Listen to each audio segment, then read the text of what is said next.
옛날 옛적에 소녀가 있었다. 그리고 그녀는 그녀를 본 모든 사람이 눈을 뗄 수 없을 정도로 아름답고 긴 머리를 가졌습니다. 가닥은 너무 가볍고 황금색이었습니다. 따라서 그들은 그녀를 골딜락스라고 불렀습니다. 그녀의 모든 아름다움에 대해 그녀는 매우 장난꾸러기 어린 소녀였습니다. 엄마는 항상 마당에서 걸을 수 있도록 허용했지만 집 뒤의 숲에 가지 말라고 명령했습니다. 골딜락스는 그 숲에 무엇이 있는지 알고 싶어 했습니다. 그래서 어머니는 보지 못했지만 어떻게든 집을 숲으로 나갔습니다. 소녀는 숲에서 오랫동안 걸었습니다. 그는 베리를 찾은 다음 아름다운 꽃을 보고 새들이 어떻게 노래하는지 듣습니다. 그래서 그녀는 숲에서 길을 잃었습니다. 그리고 갑자기 그녀는 공터에서 특이한 집을 보았습니다. 골디락스는 조용히 그에게 다가갔다. 나는 걸어 다녔지만 아무도 보지 못했다. 그녀는 문을 두드렸지만 아무도 대답하지 않았습니다. 그런 다음 그녀는 더 세게 두드렸고 문이 열렸습니다. 골디락스는 조심스럽게 들어갔다. 그 집에는 곰 3마리가 살았습니다. 한 곰은 아빠였습니다. 다른 하나는 엄마 곰이었습니다. 더 작았습니다. 세 번째는 작은 곰이었습니다. 곰들은 숲속을 산책하러 갔기 때문에 집에 없었습니다. 소녀는 방에 들어와서 탁자 위에 새 그릇의 죽을 보았다. 가장 큰 첫 그릇은 아빠 곰이었습니다. 두 번째 그릇인 작은 그릇은 어미 곰이었고 세 번째 그릇은 가장 작은 곰 새끼였습니다. 각 그릇 근처에 큰, 중간 및 작은 숟가락을 놓습니다. 골딜락스는 배가 너무 고파서 처음에는 큰 그릇에서 먹고 싶었습니다. 그녀는 가장 큰 숟가락을 가져다가 죽을 가져다가 맛보았지만 죽이 너무 뜨거웠습니다. 그런 다음 그녀는 중간 숟가락을 가져다가 죽을 가져다 맛보았지만 죽이 너무 차가웠습니다. 마침내 그녀는 작은 숟가락을 가져다가 작은 그릇의 죽을 맛보았습니다. 이 죽은 뜨겁지도 차지도 않았습니다. 그리고 골딜락스는 작은 그릇에서 모든 죽을 먹었습니다. 식사 후 소녀는 앉아서 스토브 근처에 3개의 의자를 보았습니다. 하나는 크고 작은 하나, 그리고 세 번째는 작은 빨간 베개가 있는 아주 작은 의자였습니다. 첫째, 그녀는 가장 큰 의자에 올라가려고 했지만 할 수 없었습니다. 그러자 소녀는 가운데 의자에 앉으려고 했지만 매우 힘들고 불편했습니다. 마침내 그녀는 가장 작은 의자에 앉았고 그것은 그녀에게 딱 맞았습니다. 골딜락스는 의자를 너무 좋아해서 그 위에 스윙하기 시작했습니다. 의자가 갈라지고 부러져 바닥에 쓰러졌습니다. 소녀는 일어나 다른 방으로 갔다. 큰 침대, 중간 침대, 작은 침대가 3개 있었습니다. 첫째, 골딜락스는 첫 번째 침대에 올라갔지만 너무 높고 힘들었습니다. 나는 중간에 눕습니다. 너무 넓고 부드럽습니다. 소녀는 가장 작은 세 번째 침대에 누웠습니다. 그녀는 그녀에게 딱 맞았습니다. 골딜락스는 너무 편안하고 아늑하다고 느꼈기 때문에 그녀는 빨리 잠들었습니다. 곰 가족이 집으로 돌아왔을 때 그 소녀는 잠이 들었습니다. 곰들은 매우 배가 고파서 즉시 식탁으로 갔다. 그의 그릇을 보고 아빠 곰은 정말 화를 냈습니다. 누군가 내 죽을 먹고 있었다. 그는 으르렁거렸다. 곰 엄마는 또한 그녀의 그릇을 들여다보며 덜 크게 으르렁거렸다. 누군가도 내 그릇에서 먹고 있었다. 그리고 곰 새끼는 빈 그릇을 보고 큰 소리로 외쳤습니다. 누군가가 내 그릇을 먹지 않고 내 죽을 다 먹었어. 곰들은 뭔가 잘못된 냄새를 맡고 테이블을 떠나 주변을 둘러보기 시작했습니다. 아빠 곰은 누군가가 그의 의자를 옮기고 끔찍한 목소리로 으르렁거렸다는 것을 알아챘습니다. 누군가 내 의자에 앉아 있었어요. 곰 엄마는 그녀의 의자를 보고 불평했다. 누군가가 내 의자에 앉아 그 자리에서 옮겼습니다. 그러자 곰은 부러진 의자를 보고 다시 큰 소리로 외쳤습니다. 누군가가 내 의자에 앉은 것이 아니라 부러졌어요. 곰 3마리 모두 조심스럽게 침실로 들어갔다. 누군가 내 침대에 누워서 구겨졌다. 아빠 곰이 끔찍한 목소리로 포효했습니다. 누군가 내 침대에 누워서 구겨졌어요. 엄마 곰이 으르렁거렸다. 곰 인형은 침대를 쳐다보더니 누군가가 내 침대에 누워 있었다. 그리고 나서 그는 그 소녀를 보고 야른 목소리로 비명을 질렀습니다. 아직도 그녀 안에서 자요. 아빠와 엄마 곰이 침대로 와서 어린 소녀가 거기서 자고 있는 것을 보았습니다. 골딜락스는 새끼 곰의 외침에서 깨어났고 매우 두려워했습니다. 그녀 앞에 3마리의 곰이 있었습니다. 그녀는 즉시 집에서 뛰쳐나와 뒤돌아보지 않고 눈이 보이는 곳으로 달렸다. 소녀는 오랫동안 달렸고 매우 피곤했고 숲에서 실종된 딸을 찾고 있는 어머니를 보았습니다. 그 이후로 골딜락스는 항상 어머니의 말을 듣고 허락 없이는 아무것도 하지 않았습니다. 그녀는 매우 순종적이고 친절하며 착한 소녀가 되었습니다.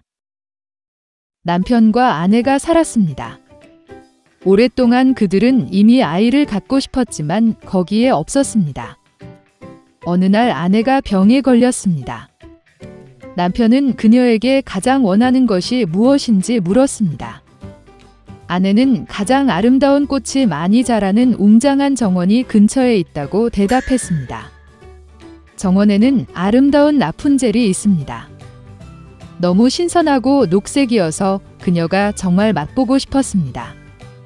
그러나 정원은 높은 울타리로 둘러싸여 있었고 이 정원은 한 마녀의 소유였기 때문에 아무도 감히 들어갈 수 없었습니다. 그녀는 큰 힘을 가지고 있었고 세상의 모든 사람들이 그녀를 두려워했습니다. 남편은 아내를 매우 사랑했고 비용이 얼마든지 간에 그녀를 위해 라푼젤을 받기로 결정했습니다. 그래서 황혼 무렵에 그는 돌담 너머로 마법사의 정원으로 올라가서 서둘러 녹색 라푼젤 한 줌을 집어 아내에게 가져왔습니다. 그녀는 즉시 샐러드를 만들고 탐욕스럽게 먹었습니다. 그녀는 이 샐러드를 너무 좋아해서 다음날 이전보다 더 원했습니다. 남편은 다시 정원으로 들어갔지만 마녀는 이미 그 앞에 서 있었다. 그녀는 화가 나서 그를 노려보며 그가 라푼젤을 훔친 것에 대해 많은 돈을 지불하겠다고 말했습니다. 그는 매우 아픈 아내를 위해 라푼젤을 찢었기 때문에 마법사에게 화를 내지 말라고 요청했습니다.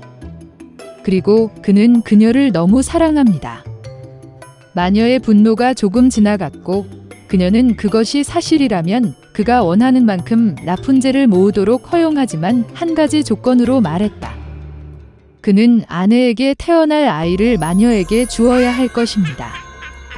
남편은 두려움에 동의했습니다. 아내가 딸을 낳았을 때 마녀가 즉시 나타나 아이를 데리고 라푼젤이라는 이름을 지었습니다. 라푼젤은 세계에서 가장 아름다운 소녀가 되었습니다. 그녀가 12살이었을 때 마녀는 그녀를 탑에 가뒀습니다. 그 탑은 숲에 있었고 문이나 계단이 없었습니다. 맨 꼭대기에만 작은 창문이 있었습니다. 마녀가 탑을 오르고 싶을 때 그녀는 라푼젤에게 전화를 걸어 낫을 끌어내렸습니다. 그리고 라푼젤은 길고 아름다운 머리카락을 가졌습니다. 그녀는 마녀의 목소리를 듣고 머리띠를 풀고 창갈고리에 묶고 머리카락이 떨어지고 마녀는 올라가서 그들에게 달라붙습니다. 몇 년이 지났고 왕의 아들이 탑이 서 있는 숲을 통해 말을 타고 있었습니다. 갑자기 그는 노래를 들었고 너무 즐거워서 멈추고 듣기 시작했습니다. 라푼젤은 멋진 목소리로 그것을 불렀습니다. 왕자는 올라가고 싶었습니다. 그는 탑 입구를 찾기 시작했지만 그를 찾을 수 없었습니다. 그는 한때 마녀가 라푼젤이 그녀를 낮추는 머리띠를 어떻게 올라가는지 보았습니다. 그리고 다음 날 이미 어두워졌을 때 왕자는 탑으로 올라가 라푼젤을 불렀습니다. 그녀는 듣고 머리띠를 뽑았고 왕자는 올라갔습니다. 라푼젤은 한 번도 본 적이 없는 남자가 들어온 것을 보고 처음에는 매우 무서워했습니다. 그러나 왕자는 그녀에게 다정하게 말하고 그의 마음이 노래에 너무 감동되어 반드시 그녀를 만나기로 결심했다고 말했다. 그런 다음 라푼젤은 두려워하지 않았고 그가 결혼하기로 동의했는지 물었을 때 그녀는 동의하고 그에게 손을 내밀었습니다. 그러나 그들은 함께 내려가는 방법을 몰랐습니다. 그들은 왕자가 오면 매번 그와 함께 실크 조각을 가져가고 라푼젤이 사다리를 엮을 것이라는 것을 알아냈습니다. 그리고 사다리가 준비되면 그들은 함께 내려가서 떠날 것입니다. 마법사는 어느 날 라푼젤이 왕자를 끌어올리는 것이 쉬운 이유를 물을 때까지 아무것도 눈치채지 못했습니다. 마법사는 모든 것을 이해하고 화를 내고 라푼젤의 아름다운 머리카락에 분노했습니다. 나는 그들을 왼팔에 여러 번 감았고 오른손으로 가위를 잡고 잘라냅니다.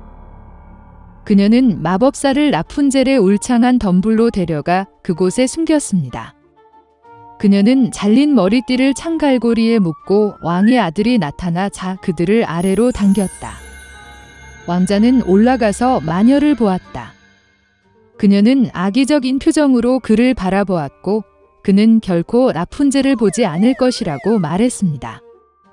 왕자는 슬픔에 잠겨 절망에 빠져 탑에서 뛰쳐나왔지만 그가 쓰러진 덤불의 가시가 그의 눈을 뽑아냈다. 눈먼 왕자는 몇 년 동안 슬픔과 슬픔으로 숲을 헤매며 항상 사랑하는 사람을 잃어버린 것에 대해 슬퍼하고 울었습니다. 일단 그가 빽빽한 덤불에 들어갔다. 갑자기 왕자는 누군가 노래하는 것을 들었고 그에게 너무 친숙해 보였고 그를 만나러 갔다. 그가 가까이 다가왔을 때 라푼젤은 그를 알아보고 목에 몸을 던지고 기쁨으로 몹시 울었습니다. 두 눈에 눈물이 흘렀고 왕자는 다시 시력을 되찾아 예전처럼 보기 시작했습니다. 그는 그녀를 그의 왕국으로 데려왔고 그들은 수년 동안 행복과 기쁨으로 살았습니다.